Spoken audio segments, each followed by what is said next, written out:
मूल होत नाहीये किंवा ज्यांचे मिसकॅरेज होत आहेत तर त्यांना जनरल उपाय सांगते आणि मग कन्सिव्ह झाल्यानंतर मग तुम्ही कुठल्याही एस्ट्रोलॉजरचा सल्ला घ्या, कारण ते पुढचे उपाय कुंडली बघूनच दिले जातील. बरोबर.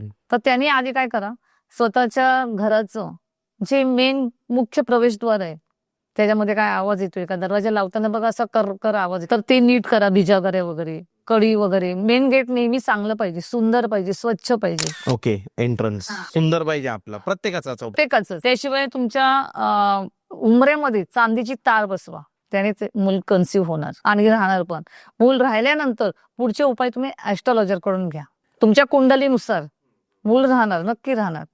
काही जनरल रेमेडीज सांगू शकतात का तुम्ही लाल किताब? मूल होण्यासाठी आणखीन एक जनरल रेमेडी सांगते की पाण्यामध्ये थोडंसं दूध घालायचं, थोडीशी साखर घालायची आणि वडाच्या झाडावर घालायचे ते पाणी. वडाच्या झाडावर घालायचं, वरून अशी ते ह्याच्यावर टाकल्यानंतर खाली धार येते, खाली माती असते, तिथे माती ती ओली होते, त्या ओल्या मातीचा टिळा इथे लावायचा.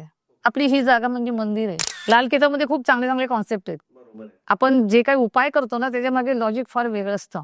त्या ग्रहांची स्थापना केली जाते. तुम्ही जर 43 दिवस असं केलं, तुमच्यामध्ये ट्रान्सफॉर्मेशन होतं, तुमच्या विचारांमध्ये मत परिवर्तन होतं आणि तुमच्या आजूबाजूचं वातावरण, तुमची ही सोच ही सुधारली की सगळं सुधारलं.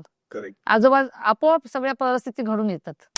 असं तुम्ही 43 दिवस करा आणि बघा काय होते. ते खूप फरक पडतो सर, कारण तुम्ही स्वतःला बदलल्याशिवाय तुमच्यामध्ये परिस्थितीमध्ये पण बदल नाही होणार. पूर्ण व्हिडिओ बघण्यासाठी YouTube वर जाऊन बँटर विथ चेतन सर्च करा.